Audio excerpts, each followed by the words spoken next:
Assalamualaikum warahmatullahi wabarakatuh. Perkenalkan, nama saya Christian Dinata. Saya bertugas di SMA Negeri 2 Bengkulu Selatan. Saya mengampu mata pelajaran fisika. Pada kesempatan kali ini, saya akan berbagi praktik pembelajaran berdiferensiasi.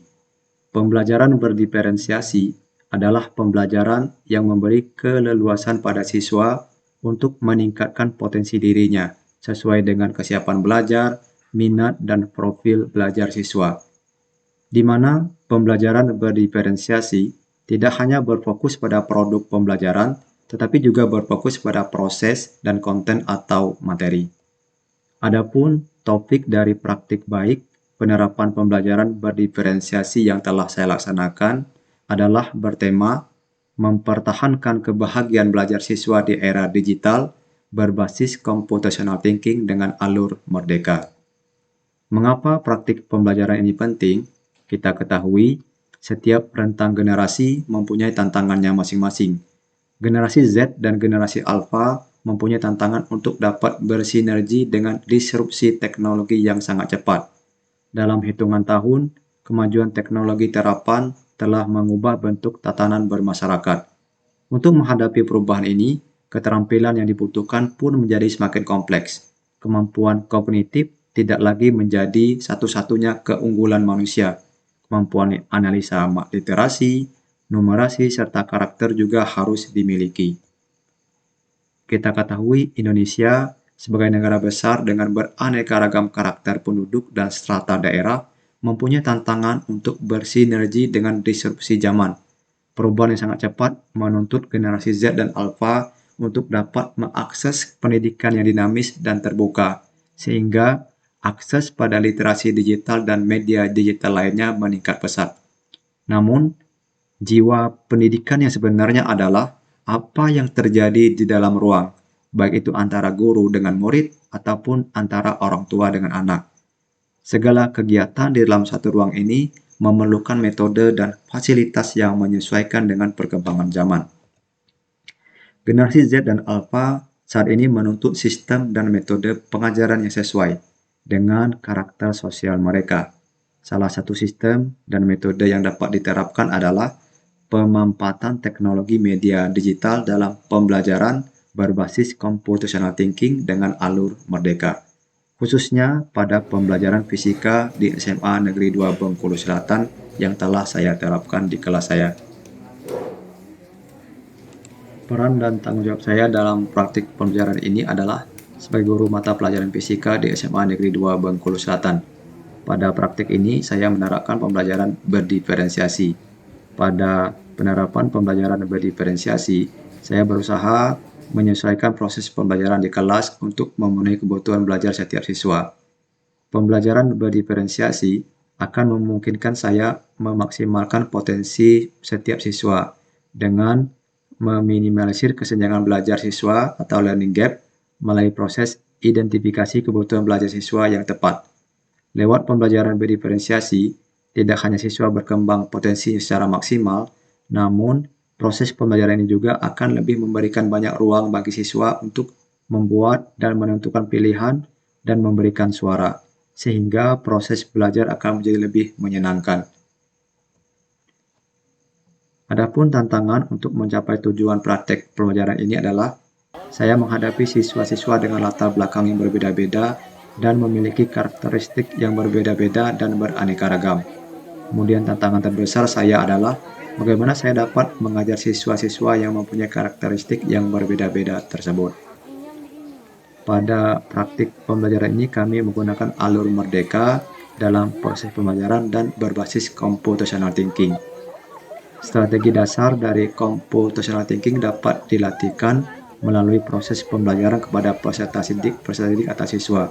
Pertama adalah dekomposisi, yang kedua adalah pengenalan pola, yang ketiga adalah abstraksi, yang terakhir adalah melalui proses algoritma. Kemudian, dalam proses pembelajaran ini kami menggunakan alur merdeka, yaitu mulai dari diri, eksplorasi konsep, ruang kolaborasi, demonstrasi kontekstual, elaborasi pemahaman, koneksi antara materi dan aksi nyata. Pertama adalah mulai dari diri. Mulai dari diri. Pada bagian ini, kita bisa melihat sudah sampai mana pengetahuan awal yang sudah dimiliki oleh siswa, sehingga bisa menjadi acuan untuk materi yang akan kita berikan. Pertama, memberikan siswa instruksi dan waktu untuk menuliskan mind map apa saja yang mereka ketahui tentang materi pada bab pelajaran ini. Saat ini kita berharap siswa melakukan review atas apa yang telah mereka pelajari di jenjang kelas sebelumnya. Setelah itu, meminta beberapa siswa untuk membagikan apa yang telah mereka tulis, kemudian memberikan apresiasi bagi usaha yang telah mereka lakukan untuk mengingat kembali pelajaran yang telah dipelajari sebelumnya. Kemudian menggunakan hasil pekerjaan siswa ini untuk memetakan kebutuhan belajar siswa. Berdasarkan hasil asesmen diagnostik ini, saya melihat bagaimana gaya belajar siswa yang berbeda-beda tersebut agar dapat saya fasilitasi. Eksplorasi konsep. Pada bagian ini, mendiferensiasi pembelajaran dengan memvariasikan kegiatan yang mengakomodasi gaya belajar mereka. Di sini, siswa secara mandiri menyimak paket info digital bebas sesuai dengan kenyamanan siswa, berupa video singkat, poster digital, situs web, rekaman suara, dan sebagainya. Asalkan semua informasi yang disajikan sesuai dengan rubrik penilaian yang telah diberikan dan telah diskusikan bersama. Pada tahap ini, pembelajaran berdiferensiasi menggunakan pendekatan diferensiasi konten. Kemudian, pada pembelajaran berbasis computational thinking, siswa sudah melakukan tahap dekomposisi, pengenalan pola, dan abstraksi. Ruang kolaborasi. Pada bagian ini, siswa dapat berdiskusi, bertukar pengalaman, dan mendemonstrasikan pemahamannya mengenai konsep-konsep inti materi. Siswa bekerja dalam kelompok untuk mendiskusikan bagaimana materi pelajaran digunakan untuk mendeskripsikan situasi atau fakta dalam kehidupan nyata. Kemudian pada bagian ini kami mengelompokkan murid berdasarkan pemetaan kebutuhan. Murid yang perlu mendapatkan lebih banyak bantuan dapat ditempatkan pada dalam satu kelompok. Kelompok ini akan berdiskusi dengan difasilitasi oleh guru. Pada tahap ini, pembelajaran berdiferensiasi menggunakan pendekatan diferensiasi proses. Kemudian, pada pelajaran berbasis computational thinking, pada tahap ini siswa sudah melakukan tahap dekomposisi, pengenalan pola, abstraksi, dan algoritma. Demonstrasi kontekstual.